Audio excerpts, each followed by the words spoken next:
Every story appears ordinary until you see the core side of it. And what you're looking for is a story behind the news. We bring it to you from Lagos, the commercial capital of Nigeria. Giving you all sides and political stories round the clock. Every detail from the start line to the final whistle.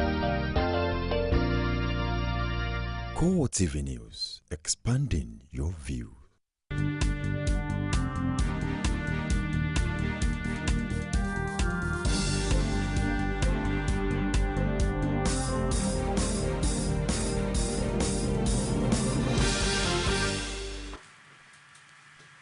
It's a bright, brilliant, beautiful Friday here in Lagos. Thank you for joining us on CoreTV News on the Hour. I am Nifemi Oguntoye. President Goodluck Jonathan has declared a total war against terrorism as the counter-security forces step up efforts to rescue more than 200 schoolgirls kidnapped by the deadly Islamic sect Boko Haram 45 days ago. Jonathan says he's committed to protecting the nation's democracy, unity and stability in an address marking 15 years since the return to civilian rule in Africa's most populous country and largest economy. I'm determined to protect our democracy, our national unity and our political stability by waging a total war against terrorism. The unity and stability of our country and the protection of lives and property are non-negotiable. I've instructed our security forces to launch a full-scale operation to put an end to the impunity of terrorists on our soil. The war against terror may be difficult, but the days of peace will come again. Terror is evil. Nowhere in history has evil endured forever.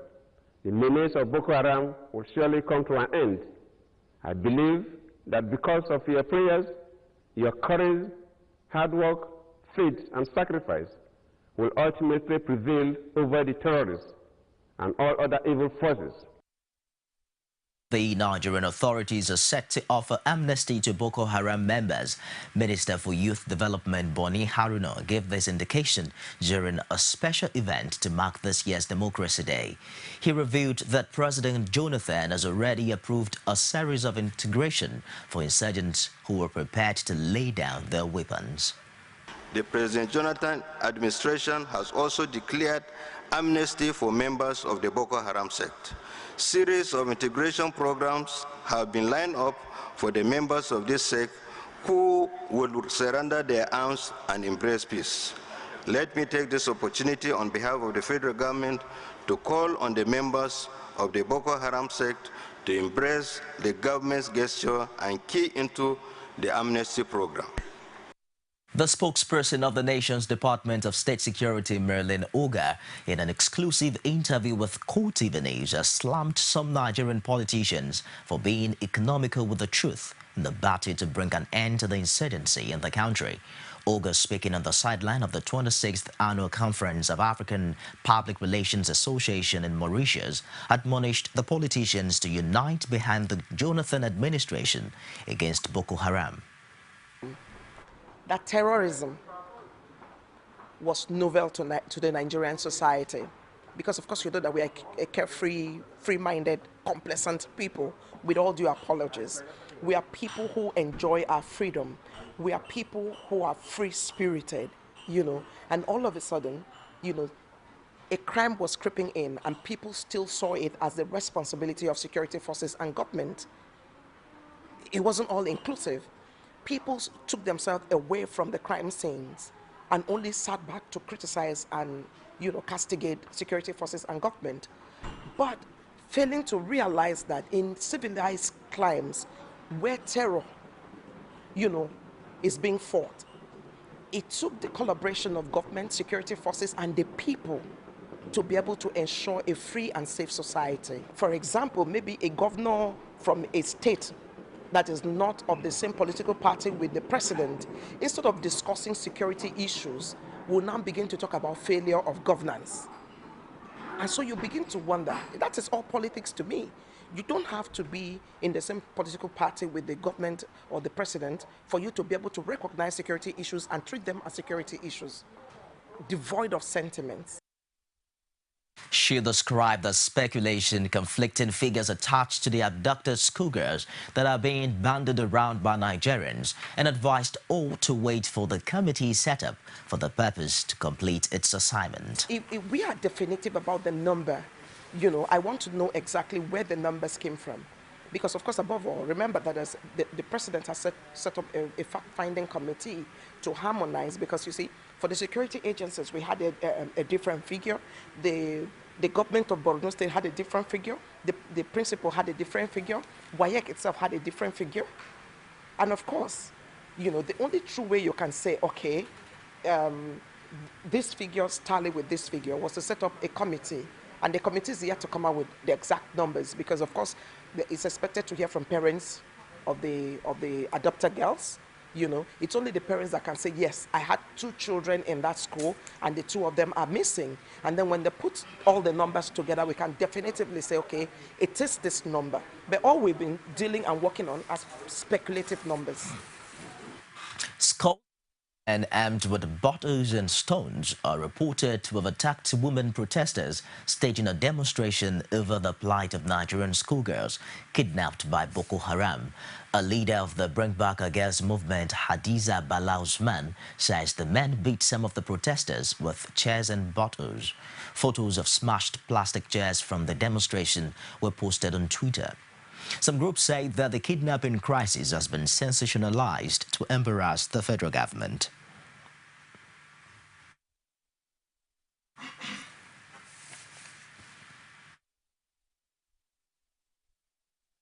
What we want is good news. We want the news that our girls have been brought back alive. That's all.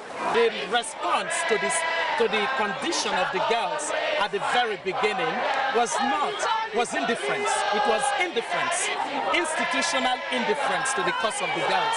I don't know what is negotiation all about. All what I know, I want these girls out. If government see that negotiation is the best way for them, okay. If they see that use of force is the best way for them, okay.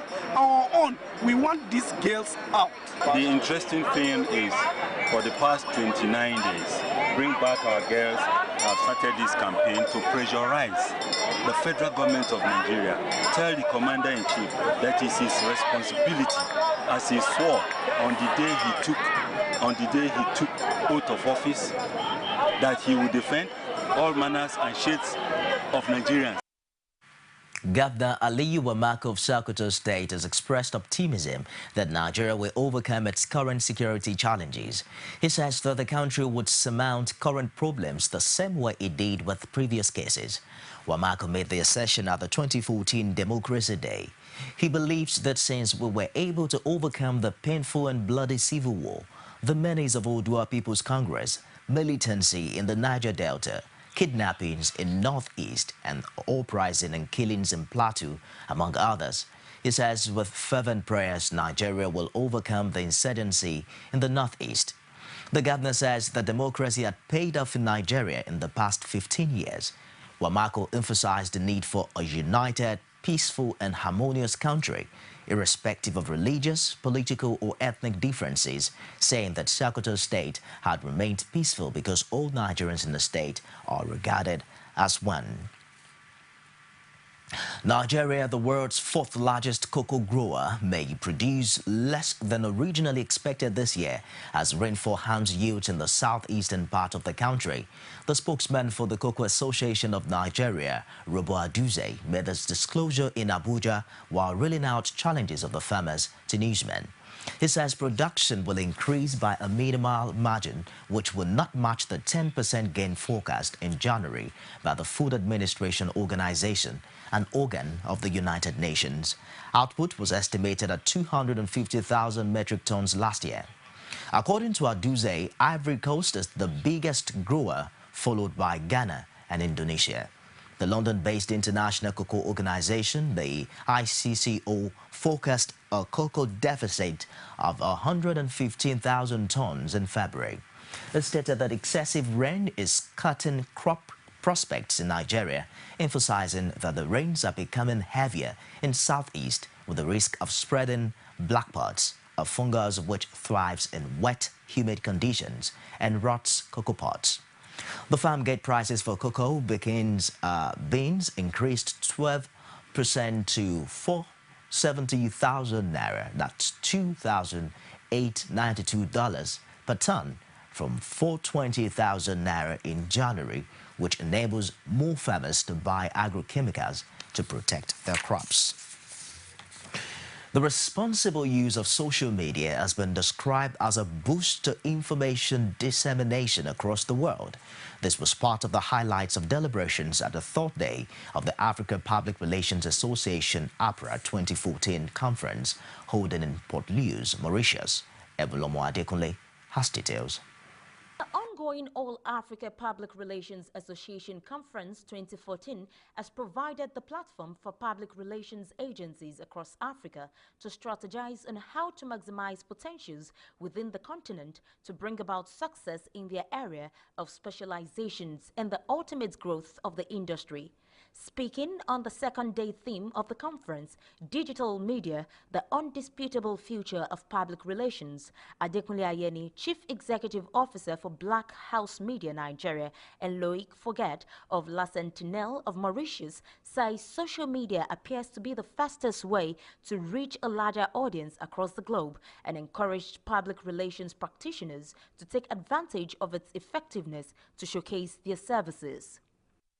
We need to understand that mobile is king. It's king today, it's king tomorrow. He will be king for a long time. We need to build advocates for our brands on this platform. Someone said something very, very fantastic here yesterday that you don't even know if the people tweeting or speaking have a stake. They've probably been paid also. I can assure you that, for example, in Nigeria, in the social media space, there are camps and there are cliques. There are people who are in bed with some people, and you won't know. Digital opens a global reach instantaneously. Instantaneously, anybody from anywhere across the world can refer to what you're looking at, when you're looking at it, when you're pushing it, and can refer to it for 1 year, 2 years, 3 years. It is there. It's never going to go away. Twitter, Instagram, Facebook, these are all platforms that can drive content instantly that we use on ground to distribute our information, our news. And in terms of PR, I think this is vital. The call from some quarters to have social media content regulated by government received heavy knocks from Ayeni, who emphasizes that it will be of no use. There's nothing wrong with opposition using social media. Opposition is a good thing. We keep seeing it as a bad thing.